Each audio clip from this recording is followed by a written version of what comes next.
NSI বাংলাদেশে সবচেয়ে শক্তিশালী গোয়েন্দা সংস্থা এনএসআই।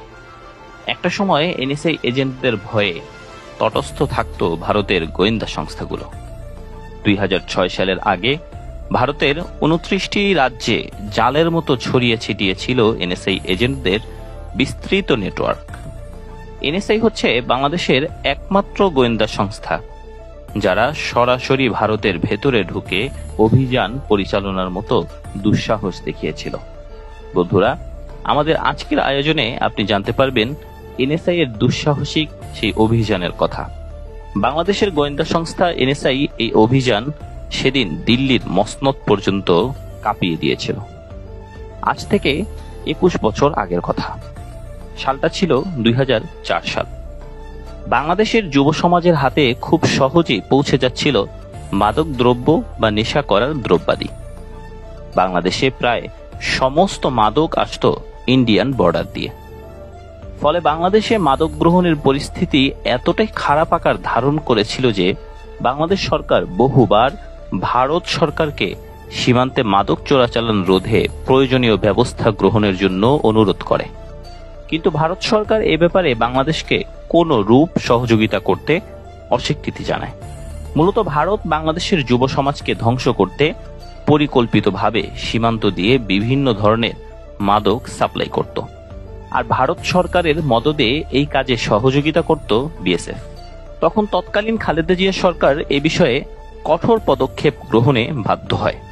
বাংলাদেশ সরকার গোয়েন্দা সংস্থা ও জাতীয় নিরাপত্তায় নিয়োজিত ন্যাশনাল সিকিউরিটি ইন্টেলিজেন্স এনএসআই কে দায়িত্ব দেয় এই ড্রাগস মাফিয়াদের হাত থেকে দেশকে রক্ষা করার জন্য, এবং বিস্তারিত ব্রিফ করে তাদেরকে দায়িত্ব বুঝিয়ে দেয়। অতঃপর শুরু হলো এনএসআই এর অপারেশন। এনএসআই এর এজেন্টরা গোপনে বর্ডার ক্রস করে ভারতে ঢুকে এবং দিল্লি, মুম্বাই, কলকাতা, হায়দ্রাবাদ, আগরতলা সহ বিভিন্ন টার্গেট করা বিভিন্ন জায়গায় ছড়িয়ে ছিটিয়ে পড়ে। মূলত এই শহরগুলো থেকেই ড্রাগ পাঠানো হতো বাংলাদেশে। এনএসআই এজেন্টদের মেইন টার্গেট ছিল ভারতের মাটিতে ড্রাগস উৎপাদনের কারখানাগুলোর উৎস চিহ্নিত করা। এ সময় এনএসআই এর এজেন্টরা মিশে গেল ড্রাগস মাফিয়া বা স্মাগলারদের সাথে এবং কালেক্ট করতে থাকে বিভিন্ন ইনফরমেশন বিশ্লেষণ করে একসাথে সমস্ত এনএসআই এজেন্টরা এবং মূল অপারেশন টার্গেট ঠিক করেন। বাংলাদেশে মাদক পাচারে জড়িত দিল্লি, মুম্বাই সহ অন্যান্য সকল গ্যাং এবং গ্যাং সদস্যদের বিরুদ্ধে অপারেশন শুরু করে এনএসআই। ভারতীয় পুলিশের ভাষ্যমতে এই সময় 27 জন ভারতীয় মাদক পাচারকারী নিহত এবং 69 জন আহত হয়। আর এত বিশাল কর্মকাণ্ডে ভারতীয় পুলিশ ও গোয়েন্দা সংস্থাগুলো নড়ে চড়ে বসে। আর তখন অপারেশন প্রায় শেষের দিকে।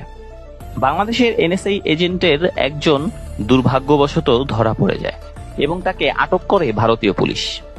পরে অবশ্য তার কি হয় তা জানা যায়নি। তবে এই অপারেশনের নির্দেশনা এসেছিল বাংলাদেশের তৎকালীন প্রধানমন্ত্রী বেগম খালেদা জিয়ার পুত্র তারেক রহমানের কাছ থেকে। 2017 সালে ভারতের প্রতিরক্ষা গোয়েন্দা সংস্থার উপপরিচালক মেজর জেনারেল গগনজিৎ সিংহ তারেক রহমানকে ভারতের 7 সিস্টার্স অঞ্চলের নিরাপত্তার জন্য একটি বড় হুমকি হিসেবে উল্লেখ করেন। এছাড়াও ভারতীয় বিশ্লেষক সুখরঞ্জন দাশগুপ্ত ভারতের অভ্যন্তরে এনএসআই এর পরিচালিত অভিযানের জন্য বিএনপি নেতা তারেক রহমান এবং তৎকালীন স্বরাষ্ট্রমন্ত্রী লুৎফর রহমান বাবরকে দায়ী করেন। এ ঘটনা জানাজানি হওয়ার পর ভারতের সাথে বাংলাদেশের সম্পর্ক তলানিতে গিয়ে ঠেকে। তখন ভারতের সরকার বিএনপির সঙ্গে সম্পর্ক স্থাপনে তারেক রহমানকে দলের নেতৃত্ব থেকে সরে যাওয়ার শর্ত দিয়েছিল, কিন্তু বিএনপি নেত্রী বেগম খালেদা জিয়া ভারতের এই শর্তের সঙ্গে আপোষ করেননি। বিএনপি সরকারের আমলে পৃথিবীর 96টি দেশে বাংলাদেশের গোয়েন্দা সংস্থা এনএসআই এর কার্যক্রম চালু ছিল, কিন্তু পরবর্তীতে শেখ হাসিনা সরকার ক্ষমতায় আসার পর রাষ্ট্রীয় খরচ কমানোর অজুহাতে এনএসআই এর আন্তর্জাতিক কার্যক্রম সীমিত করে দেওয়া হয়। এর পরিবর্তে বাংলাদেশের স্বার্থ সংশ্লিষ্ট বিষয়গুলো দেখভালের দায়িত্ব দেওয়া হয় ভারতীয় গোয়েন্দা সংস্থা রকে। বিএনপি আমলে ভারতের 7 সিস্টার্সে এনএসআই এর ব্যাপক বিস্তৃত নেটওয়ার্ক ছিল। বিশেষ করে ভারতের বিচ্ছিন্নতাবাদী সংগঠন উলফা বা আসাম লিবারেশন ফ্রন্টের নেতাদের সাথে বাংলাদেশের গোয়েন্দা সংস্থাগুলোর সরাসরি যোগাযোগ ছিল। কিন্তু শেখ হাসিনা ক্ষমতায় আসার পরপরই বাংলাদেশে আশ্রয় নেওয়া ভারতীয় বিচ্ছিন্নতাবাদীদের নেটওয়ার্ক ভেঙে দেয় এবং আসাম লিবারেশন ফ্রন্টের নেতা অনুপ চেটিয়াকে আটক করে ভারতের হাতে তুলে দেন। মূলত ভারত যেভাবে বাংলাদেশের পার্বত্য চট্টগ্রামকে অস্থিতিশীল করার পরিকল্পনা করেছিল, সেটি প্রতিহত করতে তৎকালীন প্রধানমন্ত্রী বেগম খালেদা জিয়ার নির্দেশে বাংলাদেশের গোয়েন্দা সংস্থাগুলো সেভেন সিস্টার্সের বিভিন্ন স্বাধীনতাকামী সংগঠনের প্রতি সমর্থন প্রদর্শন করে। শেখ হাসিনার আমলে বাংলাদেশ ভারতের বিচ্ছিন্নতাবাদীদের দমনে পূর্ণ সহযোগিতা করলেও ভারত বাংলাদেশকে বিচ্ছিন্নতাবাদীদের দমনে কোনো রূপ সহযোগিতা করেনি, বরং আজও পর্যন্ত সমর্থন করে যাচ্ছে। বেশ কিছুদিন আগেও ত্রিপুরার একজন শীর্ষস্থানীয় বিজেপি নেতা বাংলাদেশের পার্বত্য চট্টগ্রামকে চাকমা উপজাতিদের সমর্থন নিয়ে ভেঙে ফেলার হুমকি দেন। बांग्लादेश का चैलेंज कर रहा है, अगर 2 मिनट में बांग्लादेश का टुकड़ा टुकड़ा करके ग्रेटर त्रिपुरालैंड बांग्लादेश से बनाएंगे। পার্বত্য চট্টগ্রামে যতগুলো সশস্ত্র সংগঠন আছে তার সবগুলোই ভারত থেকে ট্রেনিং ও প্রশিক্ষণ পেয়ে থাকে। পার্বত্য চট্টগ্রামের অধিকাংশ সশস্ত্র সংগঠনই চাকমাদের দ্বারা পরিচালিত। বাংলাদেশে কিছুদিন পরপর উপজাতিদের আদিবাসী স্বীকৃতির দাবিতে যে মিছিল হয়, এই মিছিলগুলো মূলত সংগঠিত হয় ভারত সমর্থিত চাকমাদের নেতৃত্বে। অথচ ভারত সরকার তাদের দেশেই উপজাতিদের আদিবাসী হিসেবে স্বীকৃতি দেয় না। বর্তমানে বাংলাদেশে 56টি ক্ষুদ্র নৃগোষ্ঠী রয়েছে। প্রতিটি জাতিগোষ্ঠী তাদের নিজস্ব পরিচয়ে পরিচিত হতে চায়, তবে শুধুমাত্র চাকমারা নিজেদের পরিচয়কে বাদ দিয়ে তারা তাদের আদিবাসী হিসেবে স্বীকৃতি চায়। চাকমাদের এই রকম দাবির পেছনে মূল কারণ হলো জাতিসংঘের নিয়ম অনুযায়ী কোনো দেশ যদি আদিবাসী গোষ্ঠীকে স্বীকৃতি দেয় তবে তাদের আলাদা ভূখণ্ড এবং স্বায়ত্ত শাসন দেওয়া বাধ্যতামূলক। চাকমাদের একক আদিবাসী দাবির কারণে খুমি, লুসাই, পাঙ্গি, মন্ডি, রাখাইন সহ অন্যান্য জাতিগোষ্ঠীর পরিচিতি চাপা পড়ে যায়। চাকমাদের একক আধিপত্যবাদের কারণে অসহায় হয়ে পড়েছে এসব জাতিগোষ্ঠী। সরকার কর্তৃক উপজাতিদের চাকরির ক্ষেত্রে যে বিশেষ কোটা সুবিধা দেওয়া হয় তার 98% এককভাবে ভোগ করে চাকমারা, অথচ বাকি 55টি ক্ষুদ্র নৃগোষ্ঠী ভোগ করে মাত্র 2%। এমনকি বাংলাদেশের তত্ত্বাবধায়ক সরকারের একজন উপদেষ্টাও নিয়োগ দেওয়া হয়েছে চাকমা সম্প্রদায় থেকে, যেটা নিয়ে ক্ষোভ প্রকাশ করেছে অন্যান্য ক্ষুদ্র নৃগোষ্ঠীর মানুষ। এছাড়া পার্বত্য চট্টগ্রামের চাকমা রাজা দেবাশিস রায় ও ভারতের গোয়েন্দা সংস্থাগুলোর সঙ্গে ঘনিষ্ঠ যোগাযোগ রক্ষা করে চলেন।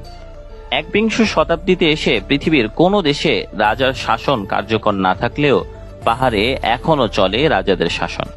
এমনকি জায়গা জমি কেনার ক্ষেত্রেও চাকমাদের হেডম্যানের অনুমতির প্রয়োজন হয়।